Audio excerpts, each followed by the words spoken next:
Hey pirate fans around the world, this is Cocos Island.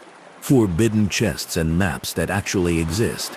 An island guarded by law and legend, where real maps whisper of chests no one is allowed to open. Cocos Island is not only a story told over campfires, it is a place where paper trails, coordinates, and strict protections intersect. Real charts and copied sketches have pointed searchers toward the same rainforest valleys and coves for nearly 200 years, while modern law keeps the ground closed and the mystery alive. In this program, an evidence-first journey explains which maps truly exist, why sealed chests became forbidden, how national rules changed the hunt, how technology corrected old guesses, and what remains to be seen legally with one's own eyes. It begins with a quick, clear roll call of maps and the three most famous X marks that still pull boats across the Pacific. Before you get comfortable, take a moment to like the video and subscribe, but only if you really enjoy and want to fall asleep with pirate stories whenever you want. Cocos Island rests far off the coast of Costa Rica, lonely in a wide sweep of ocean, where currents bring sharks, rays, and clouds that wring rain from humid air. Its isolation is the first reason it grips the imagination. Its second reason is paperwork. Sailors and adventurers did not only tell stories, they traced hills and creeks on paper, sketched headlands, and marked letters that promised a chest under the root of a tree, or a cave sealed with stones. The legend stands on two legs: maps and law. On one side, maps in archives, reproductions in books, and copies that passed from hand to hand. On the other, a protected national park where digging is illegal. That intersection, romance meeting paperwork, keeps the island powerful in memory. Let's take it step by step. A map in this story is not only a perfect nautical chart with soundings and compass roses. It can be a private treasure chart drawn by a crewman, an annotated corner of a standard chart with a small cross and a note, an expedition copy sketched from an older source, or a reproduced diagram printed in a newspaper or book. The paper may be thin and browned. The ink may blur. The handwriting might switch between languages. Those details matter because people evaluating such maps look at the paper's age, the ink's behavior under a lens, the hand that wrote the letters, the coordinates if any are present, the old place names, toponyms, and whether the landscape drawn matches what is on the ground. Internal consistency counts. Does the creek on paper flow to a cove that truly exists? Does a sketched hill align with known ridgelines? Those who study these charts do not need to be fooled by romance. They compare A quick catalog helps. First comes sailor-made charts, usually small and practical: lines for a bay, dots for rocks, a cross for a cache. These are rare, often copied later by someone else. Next are compiled charts, put together long after the fact by writers or collectors who gathered several accounts and drew a single view. These can be neat, but their authority depends on sources. Then come maps tied to famous hoards by name, especially the legendary treasure associated with Lima, which turned Cocos into a magnet in more than one decade. Each class carries different weight, and each class has produced disputes. To keep the first minutes useful, the narration now previews 3 marquee episodes: one chart tied to the Lima story, one map used by a 19th or 20th century expedition with notes of what they actually dug, and one privately held sketch with landmarks that sent a few determined searchers into the brush before the trail went cold. These 3 will show a pattern: a line on paper, a rush to the island, and then either weather, law, or simple errors standing in the way. Episode A begins with a chart that grew in the shadow of the Treasure of Lima narrative. The chart shows a headland, a creek bending like a finger, and a mark set slightly inland near a boulder described as split. The person who brought it forward claimed an origin near the early 1800s and linked it to a captain involved in moving valuables during political chaos on the Pacific coast. Copies multiplied. Later versions adjusted a tree line, shifted the boulder a few paces, and added a dotted path to a cave. Readers can hear the problem already. Each copy introduces small changes that reflect the copier's imagination as much as memory. Yet the immediate effect was real. Investors and captains looked at the shape of the coast and said, if that bend can be matched to a real bay, the mark ought to be there. Boats were hired, provisions packed, and men set off convinced that a cross on paper could become a chest in hand. What did they find? They found rain that fell like curtains and a forest that swallowed footsteps. They found that boulders split in many places on a volcanic island. They found that a sketch from one angle could mislead someone standing at another. Still, the effort did not end at the first wash of doubt. Teams dug where the creek slowed. They tried, above the flood line, reasoning that treasure would not be set where rains would wash it out. A few wrote log entries that speak calmly. Ground hard, tree roots thick, nothing within 2 feet of the surface. Those lines are not dramatic, but they are the most honest part of the episode. They show people turning a copied mark into sweat. Episode B traces a map tied to an expedition in the late 19th or early 20th century. The leader acquired a chart, promised backers that measurements and landmarks lined up, and sailed with a small group prepared to camp ashore. The date and place are set clearly in notes. The party landed through surf, cut a path, and laid out a grid using rope and compasses. The logs list trenches opened, hours spent, and the items turned up. Bits of iron, a bottle fragment, a nail highly corroded. The expectations had been larger, a chest, a sealed cache. But the record shows artifacts of ordinary life, not treasure. Did any object suggest a strong lid? A single coin would later be mentioned in a memoir. Whether it came from the soil or a pocket remained a question even then. The practical effect of this episode was to teach future searchers the need for patience and to show financiers that enthusiasm alone does not stump a rainforest. Episode C concerns a privately held sketch that described a landmark triangle, a waterfall, a rock shaped like a seat, and a tree with a distinctive bend. The plot of land was measured in paces from the spot where a person would hear 2 falls at once. That phrase is the kind people love to repeat.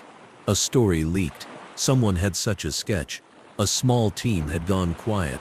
A hint suggested they had reached a place where they saw the entrance. Then the trail went cold. Years later, another searcher tried to replicate the hints and found multiple places where the 2 falls at once condition held.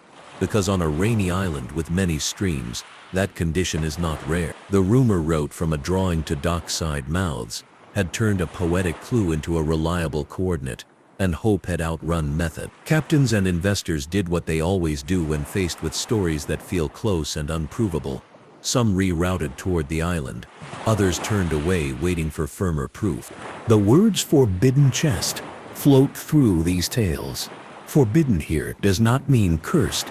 It means protected by law. Cocos Island is a national park. Its waters and forests are guarded for their wildlife and cultural value. That status transformed the hunt. Decades ago, digging might have been simply reckless. Today it is illegal. A strict permit regime exists for scientific research, and even permitted work must protect the ground. The chest stories reflect this shift. Some narratives describe caches that people dared not open because penalties loomed. Others say a chest was seen and left in place because rangers or storms made further work impossible. Sealed caves appear often. The reality of caves on volcanic islands is that they flood, collapse, or remain dangerous to enter. The persistence of untouchable caches in memory has ordinary causes, legal boundaries, hard weather, rough ground, and a healthy fear of doing harm to the island or to oneself under watchful eyes. To understand those boundaries in a calm, practical way, consider the framework that protects the island. National park rules treat artifacts and sites as cultural patrimony. Permits are required for scientific activity, and the bar is high. Even scientists cannot simply dig because curiosity pulls them forward. The idea is simple. The meaning of objects depends on context. Removing a chest from a layer without recording the soil, the plant roots, the other materials nearby is like tearing a single page from a book and expecting the story to be complete. Over the years, penalties and enforcement changed behavior. Large, noisy expeditions that promised riches to investors now draw quick attention from authorities. A few illicit attempts met with arrests or fines, and the message traveled across the small community that still dreams of chests. The modern hunt is not a race with shovels. It is a careful, mostly off-site conversation among historians, archivists, and scientists who know that respectful research makes legends stronger and truer. Attempts and crackdowns form a small history inside the larger one. Some expeditions wrote letters and sought permission. Some arrived in secret and learned that rangers know their shorelines better than any visitor. Fundraising pitches, especially in the 20th century, often used the language of authenticity to set hooks. This map is from a direct descendant. This chart bears the hand of a mate aboard a known vessel.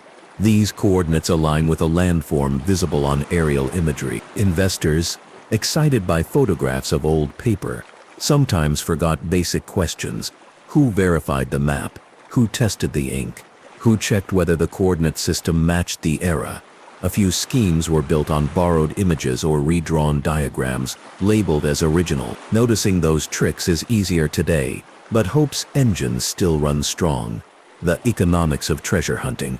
As gentle reminder, pay better to the storyteller than to the digger. Cases with arrests usually end with stories only. To see how enthusiasm rises and falls across time, a simple timeline helps. In the 1820s and 1830s, political upheaval along Pacific coasts produced rumors of valuables moved in haste. Ships passed news from port to port, and a cluster of early attempts began. Mid-century saw a lull, then a wave when new books compiled pirate lore into readable volumes for armchairs. The late 1800s and early 1900s brought expeditions with better equipment, better compasses, and worse luck with rain. After major wars ended in the 20th century, bursts of energy appeared again as demobilized adventurers looked for purpose and investors looked for romance. Each burst brought logs and memoirs. Where those agree, picture the landscape as stubborn, the weather as the main rival, and the finds as scant. Where memory becomes creative, dramatic details sprout, secret societies, coded verses, maps found in hidden compartments. The balance of evidence always returns to the same theme. The island is beautiful, difficult, and unwilling to yield secrets quickly. The most powerful magnet tied to Cocos is the story labeled The Treasure of Lima. In brief, valuables were said to be moved westward during unrest to keep them from falling into the wrong hands. Cocos, alone and wet, made sense as a temporary cash point in some versions because it sat off natural sailing routes and could be reached by small vessels.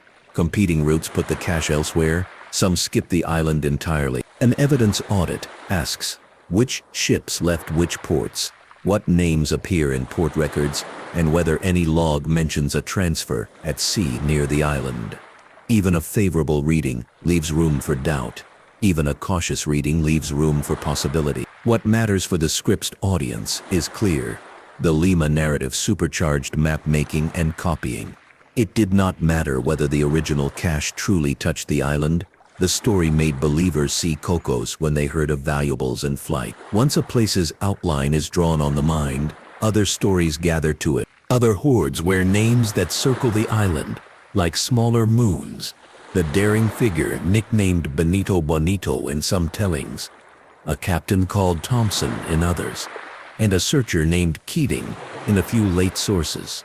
Each thread has its own texture. Some rest on a single memoir, written long after the fact. Some collect mentions from newspapers that relied on rumor.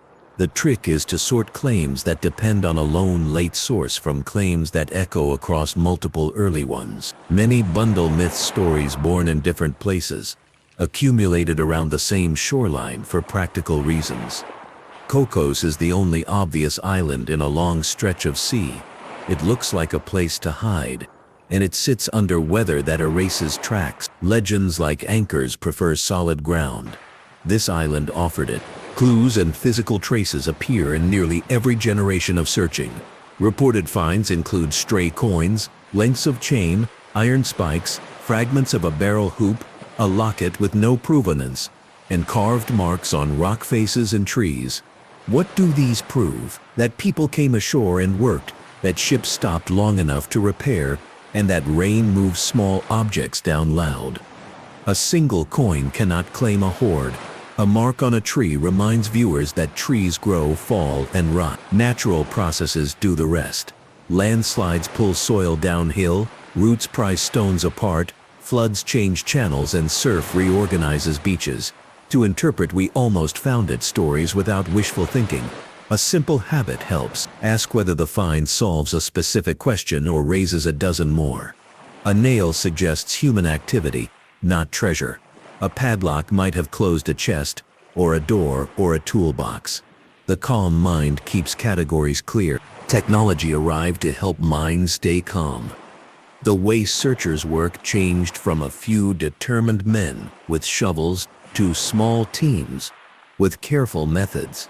Grid surveys laid out with stakes and tape lines keep people honest about where they looked. Magnetometers sense ferrous metals beneath soil, but volcanic rocks and old nails can confuse them. Ground-penetrating radar, GPR, can show disturbances, voids, or layered soils, but in dense rainforest with roots and stones, signals blur. LiDAR from above strips away the canopy to reveal old terraces and unnatural cuts. It can suggest where human hands shaped ground but cannot say who or when.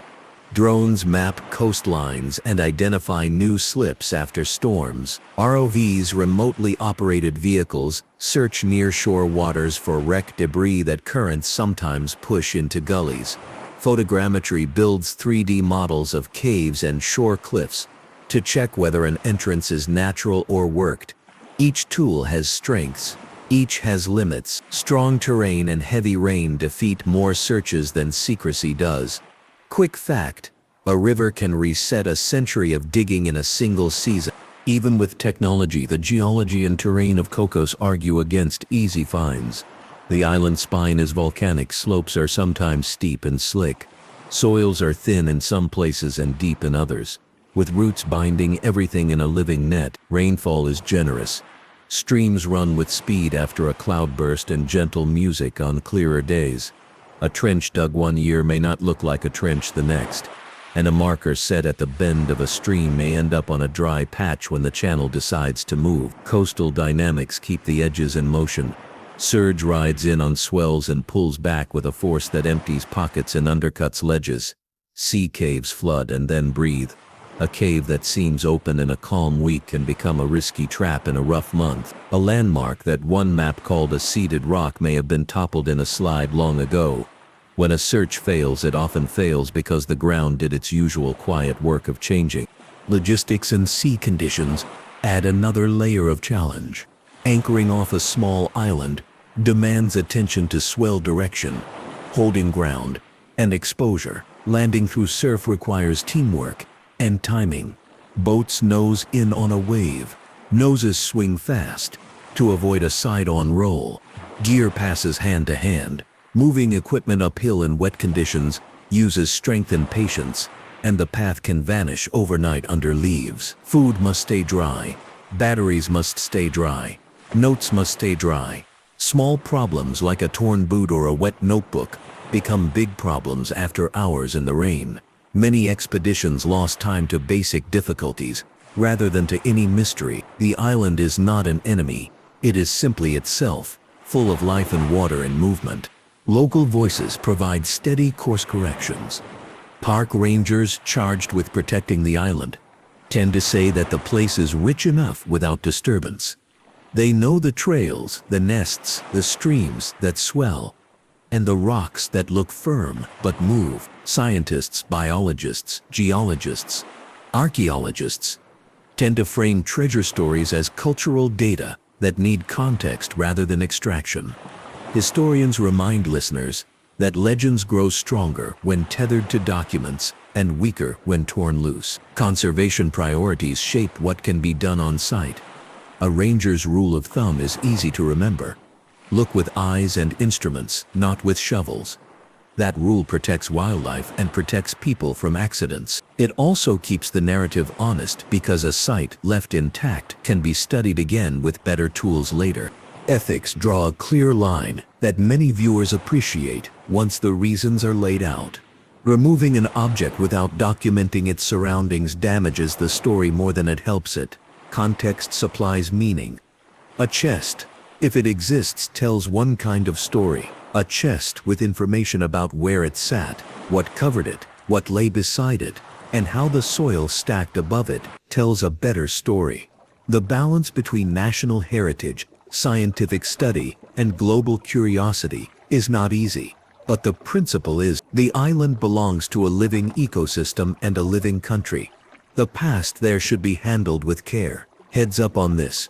Ethics are not a barrier to enjoyment. They are a guide that makes enjoyment deeper. Map authenticity deserves a calm audit. Telltale signs of fabricated or improved charts include anachronistic place names, compass roses copied exactly from printed atlases, handwriting that changes in suspicious ways, and landmarks that would be impossible to see from the vantage point the map claims. Real maps can still be wrong for ordinary reasons. Copyists made mistakes. Distances were misscaled. Landmarks moved or were misidentified. A simple rubric for any viewer helps. First, ask what the map's chain of custody is, who had it when, and who says so. Second, check whether the geography matches satellite images or reliable charts. Third, look for consistency inside the document. Do the directions make sense? Do the features connect? Fourth, beware of maps that are too perfected with decorative elements that belong in a printer's shop rather than in a sailor's pocket. Fifth, separate the claim of authenticity from the claim of accuracy. A real old map can still point to the wrong hill. If a cache exists, 3 scenarios are the most plausible. The first is a quick shore cache. A small chest set near the coast above flood level by people intending to come back soon. This scenario implies a fast operation, shallow burial, and a high chance of discovery by others if the landmark was too obvious. The second is a deep cache inland near a fixed landmark, a rock formation, a tree alignment, or a ridge intersection. This requires more labor, more time ashore, and better secrecy. The third scenario is a network of small drops rather than one grand chest, each placed to reduce risk if one site were found. This spreads effort and makes modern searches harder, since each small find would excite the hunter but not resolve the legend. Each scenario sets different demands on tools and time. A shore cache invites careful coastal surveys and attention to erosion. An inland cache invites patience with roots and triangulation. A multi-drop network invites a long view that accepts that one more coin does not close the story. If a discovery happened, the aftermath would not look like a quick voyage home. It would involve law, diplomacy, and culture. The question of who owns a find would be answered by national law first. Processes would follow to document, secure, and study, with museums joining the conversation to conserve and display. International interest would spike. Scholars would request access. The public would want to see. Black market temptations exist in any story like this. But modern enforcement and awareness make quiet removal harder than it once was. A responsible path leads artifacts into institutions where the widest audience can learn. The excitement of a moment would become the patient work of months and years. There is also a legal and respectful way to experience Cocos without touching it. Visitors can view the island from boats under the rules that protect wildlife, and they can engage with museum holdings and archival copies on the mainland that show the history in calm light. With charts, published surveys, and satellite imagery open on a table, the shapes of the island can be read like a living book. That act reading rather than disturbing lets the legend breathe while the place stays whole. Before the narrative moves deeper, one early question suits the audience in these first 10 minutes. Which of the 3 famous map episodes feels most credible, and why? The mind that answers slowly, with reasons rather than rush, becomes the kind of reader these stories deserve. The program now circles back to method. because method separates romance that informs from romance that misleads. When a team steps ashore with respect for the island, the preparation shows, lines are measured, coordinates are recorded, photographs are taken before any stick touches soil. Many times the aha moment arrives, not at a hole, but at a table, when someone compares an old shoreline sketch with a modern aerial view and sees that a cove silted up long ago. The X was not wrong. The land moved. In another case, LiDAR reveals a terrace where no terrace should be, and a later visit finds that the terrace is natural, shaped by rockfall patterns, repeated across a slope. Each correction strengthens understanding and saves effort. A quiet scene helps ground the imagination. At dawn, a small boat idles off a rocky point. The water is clear. Parrotfish drift in slow arcs. The island's flank rises, green and wet. A ranger's radio crackles. On a table inside the boat, a laminated reproduction of an old sketch lies under a ruler. The sketch shows a notch in the ridge. The ridge in view has several notches. The researcher aligns compass bearings and counts seconds between two small waterfalls to test a clue. It is not glamorous. It is careful. Care like this honors the island and keeps the story clean. As the narrative is shown, Cocos lives at a crossroads, where maps and law meet in a living landscape. The next movements carry the story through more field examples, more lessons learned by searchers, and more reflections from those who live with the island every day. The aim remains steady, to keep the first minutes dense with information and the later minutes rich with context, so that interest never dips. The careful scene on the rocking boat offers a useful truth. Most meaningful steps in this investigation are quiet ones. The charts are read more than the ground is broken. The weather is watched more than it is fought. The island is treated as a living library, not a vault to be pried. From that vantage, the account widens again to the legal frame, because the phrase "forbidden chests" earns its weight in the rules that keep the island intact. Cocos Island holds layers of protection. It is a national park, and its waters and land fall under strict conservation. Cultural patrimony laws consider artifacts part of a shared heritage, not private prizes. Researchers, whether biologists studying hammerheads or archaeologists studying camp traces, work by permits that are specific, supervised, and time-bound. Quick fact: a permit for careful measurement does not grant permission to dig. A permit for sampling soil does not allow the removal of a chest. This may sound obvious. It is not always obvious to hopeful teams. The modern baseline can be stated simply: instruments first, documentation always, extraction almost never. The result is not the death of the legend, but its preservation. A mystery guarded by living law resists damage from hurried hands and remains available to future minds. The long conversation between law and legend can be heard in the tone used by people who know the island. A ranger may say, "The map is interesting. The nest is sacred." An archaeologist may say, "If a chest existed, its story would be lost if pulled from its lair without a record." A historian may add, "The map is a historical document itself. The attempt to prove it is as much the story as any find." These sentences add up to a single idea: protecting the island does not reject the hunt. It refines it. Heads up on this: refined hunts last longer, reach more people, and teach more than any single dramatic unboxing could. With that frame steady, the narrative returns to the maps themselves, because the first 10 minutes promised an evidence-first tour that continues to deliver. When a map's chain of custody is clear, who held it, how it was stored, when it was first copied, its value rises. When toponyms match period usage, old names for coves and creeks appear in the right language, with the right spelling, confidence grows. When ink spreads in ways consistent with age and paper fibers, not in ways consistent with printer toner, trust deepens. When distances on the sketch can be reconciled with the island's real scale, not in perfect numbers but in plausible ratios, interest remains warranted. The best case is not a perfect antique, but an imperfect human document that can survive skeptical reading. The worst case is a document that flatters the eye while shrinking under questions. Another caution fits the museum audio guide rhythm of this program. Some discoveries are discovered because the island holds many of the same shapes in many places. A seat-shaped rock can be found on half a dozen ridges. A split boulder appears anywhere a root has worked patiently.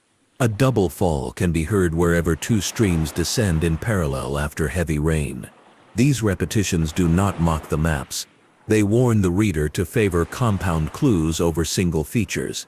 A rock shape, plus a compass bearing, plus a distance that matches a chain length from the era, plus a creek curve that fits the island's skeleton together. These begin to speak alone, they only murmur. An expedition scene from the age of compasses and canvas gives that warning body. A small group comes ashore and paces a slope. The leader counts steps from a tree line to a ridge. The quartermaster calls out bearings. The carpenter marks positions with stakes. A rain band arrives and blurs the chalk notes. By lantern, the crew redraws the lines on oiled paper, adding a margin note. Sound of water stronger to the south than the east after sunset. It is an elegant detail and an unreliable instrument. Because wind direction and flow rate changed while supper boiled, their effort was real. Their precision lived at the mercy of the place. For a modern ear, the lesson is mild and honest.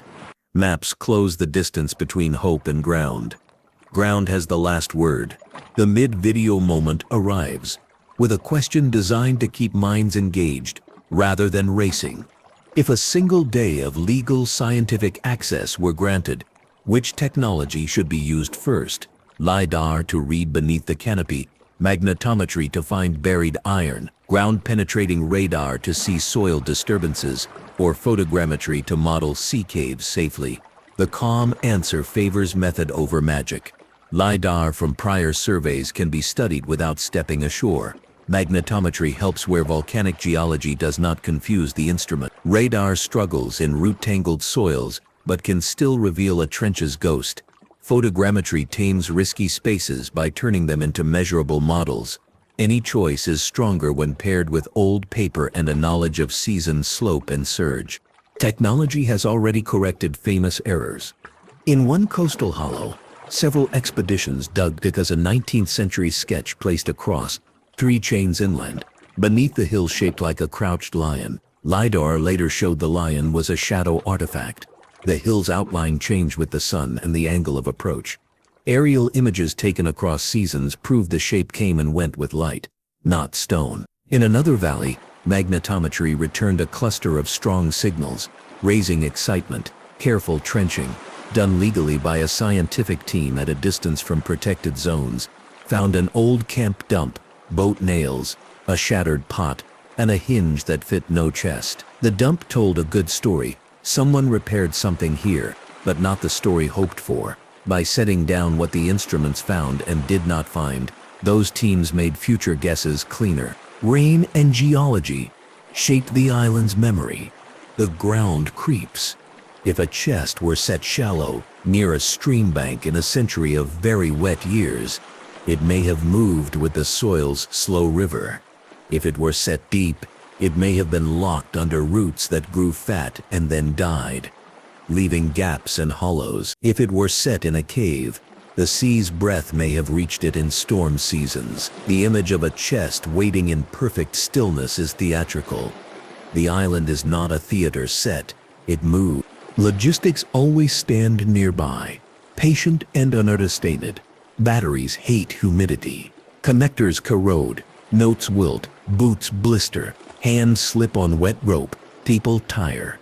A team that underestimates that list loses accuracy hour by hour. The opposite is also true.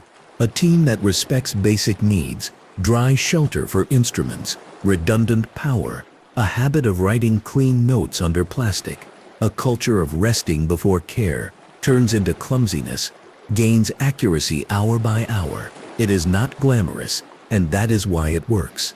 Local voices deserve a larger space, because they keep the story honest when enthusiasm runs hot. A park ranger might say, visitors often forget that the island's value is alive. The treasure is swimming, nesting, and growing. A historian based in San Jose could add, chests, if any existed, belong to the people and their story. They should surface by law, not by pry bar. A diver who works the waters under legal rules might offer, the best days are the ones when a shark school passes and nothing else happens. Those quotes, attributed to the kind of people who keep the island whole, pull the mind back to what matters. The idea of a chest is a human hunger. The health of a place is a human duty. Ethics do not arrive to scold. They arrive to serve understanding. Context turns bronze into history and iron into meaning. A hinge beside wood fibers tells a different story than a hinge alone. A coin with soil that matches a layer speaks differently than a coin polished bright in a pocket. The balance between national heritage and international curiosity is not a contradiction. It is a choreography. When done well, the choreography teaches everyone more than possession ever could. The island stays whole, the story grows whole, the audience, even at home, receives more than excitement. It receives comprehension. An authenticity checklist sits well in a careful mind. First, chain of custody. People and dates, not just adjectives. Second, geography. Contours that match reality across multiple sources, not just one flattering angle. Third, language. Period spellings and terms, not modern labels in old hands. Fourth, materials. Paper and ink that behave with age, not novelties made old overnight. Fifth, coherence. Distances and bearings that work together under simple tests. Sixth, humility. A willingness to admit that a real old map can still be wrong. The last item matters most. A mind that accepts it will not break on the reefs of certainty. The three hiding logics earn one more focused passage because they help viewers think like planners. A quick cache near shore matches a flight under pressure. It requires speed, secrecy, and later return. Its weaknesses are obvious: erosion, discovery by others, and the guilty desire to set it too near a striking landmark that later betrays it. A deep inland cache matches a plan with time. It demands labor and a crew that obeys. Its weaknesses are different. The return path must be remembered by people who may die before they can come back, and landmarks like trees will betray them by growing, falling, or being replaced by cousin. A multi-drop network mirrors what cautious smugglers have always done. Never place all value in one spot. Its strength is survival by fragmentation. Its weakness is that any single find will feed legend without finishing it. For the general audience, the key point is simple and satisfying. Each logic carries reasonable risks and reasonable tools, and each could explain why so many searches produce traces without conclusion. If discovery happened in the present day, the aftermath would unfold with measured steps. Rangers would secure the site. Authorities would document objects in place. Archaeologists would record the soil, the layers, the plant roots, the nearby objects that explain the chest as part of the island's history rather than a loose miracle. Conservators would stabilize materials that dislike air after a long sleep. Legal teams would handle ownership and reporting under Costa Rican law. Museums would prepare to interpret objects for the public. Scholars would ask permission to study the find for what it says about roots, trade, and people, not only about riches. This pathway is slower than a treasure tale, and it is richer than a treasure tale. It gives the chest a community rather than a price tag. There are legal ways to engage today that respect all of that.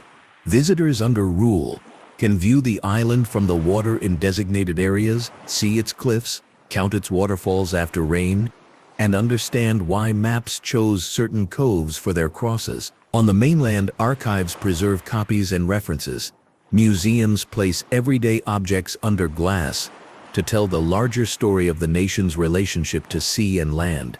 With digital images, satellite views, and published surveys, the island can be explored in detail without a single footprint. The pleasure of reading a landscape with eyes and mind only is a quiet thrill available to anyone with patience.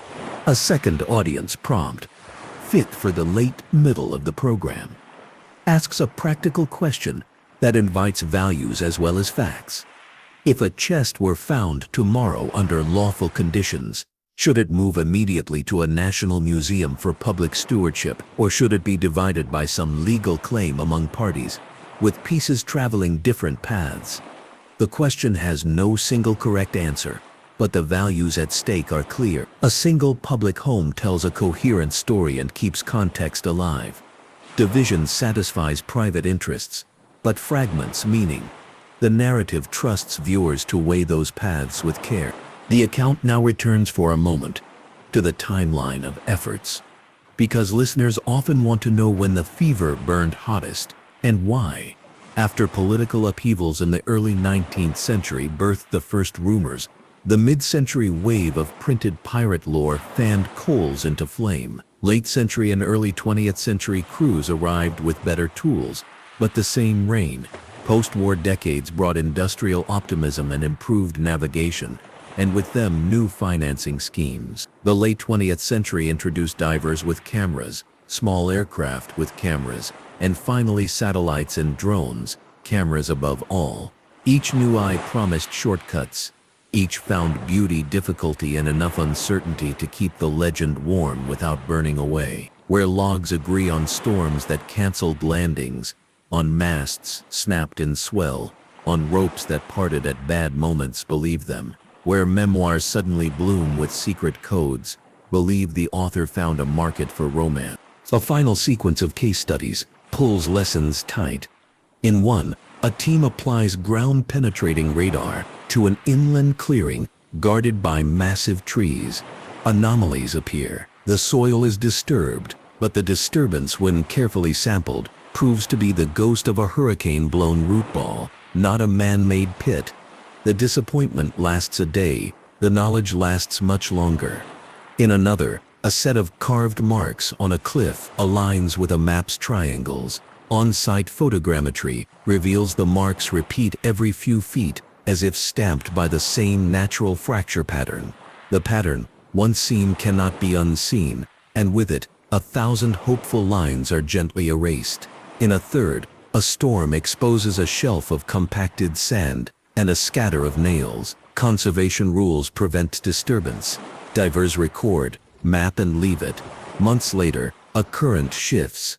The nails vanish and only the map remains. That map, unlike the nails, serves the world. The treasure of Loma returns here for a calm closing pass, because almost every chapter near Cocos bends toward it. The appeal is understandable, a dramatic transfer under threat, a lonely island waiting, a plan to hide and retrieve, and a name large enough to cast a shadow across the ocean. These make a story strong. The evidence sets boundaries. Ships are known or unknown. Routes are plausible or strained. Names are early or late, and ports either log a departure or do not. Within those boundaries, Cocos is not the only candidate. It is the most evocative. That is enough to explain why maps multiplied and why the island sits where it does in imagination. The legend need not be truer than the documents allow for it to be worth understanding. It only needs to be read with care. This care produces one more quiet benefit. It turns viewers into better readers of every similar story. The next time a chart appears on a screen with a dramatic X, the eye will check the coastline shape against a real map. The ear will ask for chain of custody, and the mind will separate the romance of age from the quality of evidence. The island has taught a habit that travels far beyond its horizon. The final reflections gather the elements into a single view. Cocos Island still hooks the world, because two anchors hold it.